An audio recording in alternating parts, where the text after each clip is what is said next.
नमस्कार विद्यार्थी मित्रांनो, मागच्या तासाला आपण प्रकरण 1 वरील 1 मार्काचे आणि 2 मार्काचे परीक्षेच्या दृष्टीने महत्त्वाचे अशा काही प्रश्नांचा सराव केला। आजच्या तासाला आपण 3 गुणांच्या प्रश्नांचा सराव करणार आहोत। 3 गुणांसाठी जे प्रश्न विचारले जातात या प्रकरणावर आधारित त्यात क्रेमर्स रूल महत्त्वाचा आहे, त्यावर आधारित एक तरी उदाहरण परीक्षेमध्ये विचारलं जाईल। सायमल्टेनियस इक्वेशन सॉल्व करण्यासाठी क्रेमर्स रूल ज्या वेळेला आपण वापरतो त्यावेळेला दिलेलं जे इक्वेशन असतं ते ax + by = c या स्वरूपामध्ये असलं पाहिजे। तसं ते नसेल तर त्या स्वरूपामध्ये आपल्याला ते लिहून घेणं आवश्यक असतं आणि नंतर determinant a1 a2 b1 b2 d ची व्हॅल्यू काढून dx dy फाइंड आउट करायचे आणि मग x आणि y च्या किमती आपल्याला काढाव्या लागतात।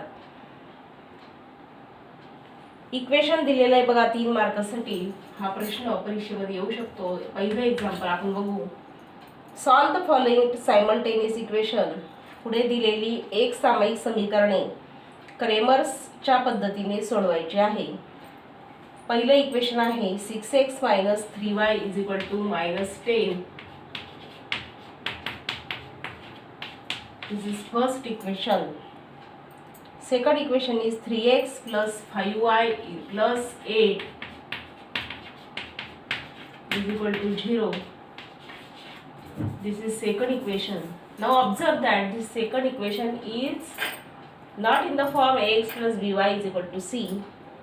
So we have to transfer this -8 on RHS. So it will become, second equation becomes 3x + 5y. हा -8 जो आहे तो उजवीकडे गेल्यावर प्लस होईल आणि अशा पद्धतीने आपल्याला 2 इक्वेशन मिळालेले आहे।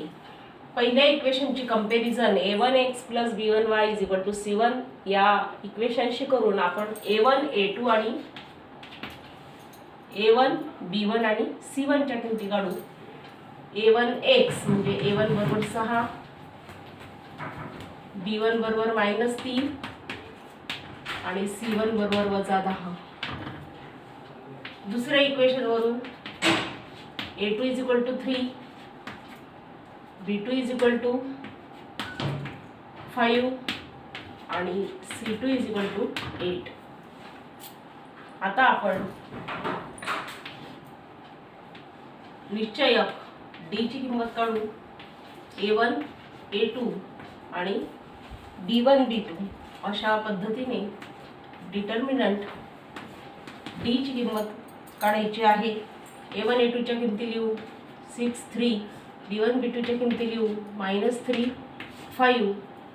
याची किंमत 6 × 35, 6 × 5 वजा आणि इथे पुन्हा वजा चिन्ह आहे म्हणून -3 × 3 + 9 अशा पद्धतीने 30 + 9 = 39 ही झाली d ची किंमत।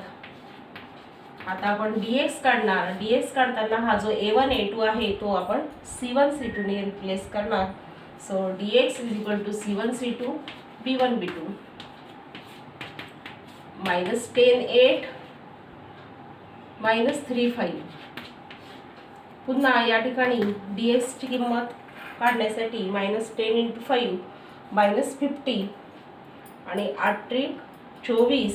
पुन्हा इथे मायनस चिन्ह असल्यामुळे मायनस मायनस प्लस 24 म्हणजे -50 + 24 =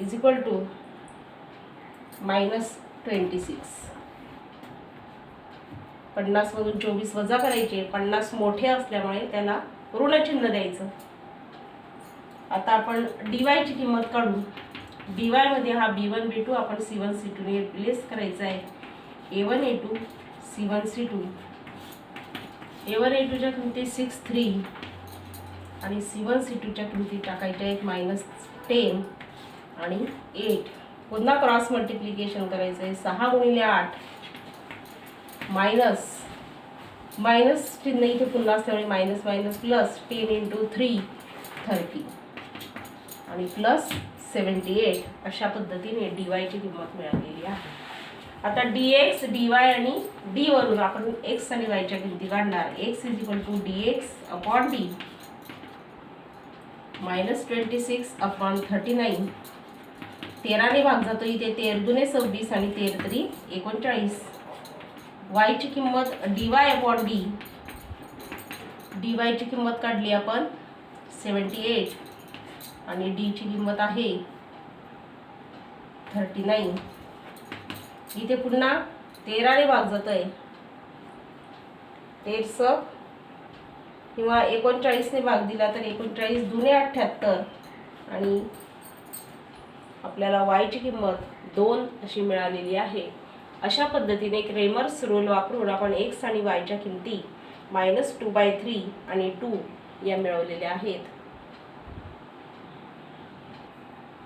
पुढचं उदाहरण बघा. 3 मार्कासाठी मार्च 19 मध्ये हा प्रश्न विचारला गेलेला आहे. The coordinates of the point of intersection of lines ax + by = 9 and bx + ay = 5 are 3 - 1. then find the values of a and b. म्हणजे दोन ज्या रेषा दिलेल्या आहेत त्यांचं इक्वेशन दिलेलं आहे. ax + by = 9 ही पहिली रेषा आहे आणि दुसरी रेषा bx + ay = 5. आणि या दोन रेषांचा पॉइंट ऑफ इंटरसेक्शन म्हणजे या दोन रेषा एकमेकींना जिथे छेदतात तो छेदबिंदू त्यांचा 3 - 1 असा दिलेला आहे. म्हणजे हा जो पॉइंट ऑफ इंटरसेक्शन आहे हा या दोन्ही रेषांवर असतो आणि म्हणून आपण 3 - 1 हा जो पॉइंट ऑफ इंटरसेक्शन दिलेला आहे त्यामध्ये x ची व्हॅल्यू 3 आणि y ची व्हॅल्यू -1 अशी ठेवणार आहोत. आणि मग जे दोन इक्वेशन आपल्याला मिळतील ती सॉल्व केल्यानंतर आपल्याला a आणि b या किमती मिळणार आहेत. पुट जेव्हा दोन रेषा एकमेकींना छेदतात तेव्हा त्यांचा जो पॉइंट ऑफ इंटरसेक्शन असतो छेदबिंदू असतो तो या दोन्ही रेषांवर असतो आणि म्हणून आपण या रेषांमध्ये x ची किंमत 3 आणि y ची किंमत -1 ठेवून इक्वेशन फाइंड आउट करू. 3a - b = 9 हे तिसरं इक्वेशन आणि चौथं इक्वेशन 3b - a = 5. आता हे दोन्ही इक्वेशन सॉल्व करण्यासाठी आपल्याला a च्या खाली a किंमत लागते, b च्या खाली b लागते. हे इक्वेशन मात्र उलट आहे आणि आपल्या लक्षात येईल इथे 3a आहे आणि इथे फक्त a आहे. म्हणजे या 4 नंबरच्या इक्वेशनला आपल्याला 3 ने मल्टिप्लाय करून अगोदर a ची टर्म लिहावी लागेल, मग b ची टर्म लिहावी लागेल आणि मग कॉन्स्टंट टर्म. अशा पद्धतीने 3 ने मल्टिप्लाय करू तर पहिलं 9b होईल. 3 ने मल्टिप्लाय केल्यावर -3a होईल. हा -3a आपण आधी लिहू प्लस 9b आणि 5 3 15. अशा पद्धतीने आता ॲडिंग इक्वेशन 3 and 5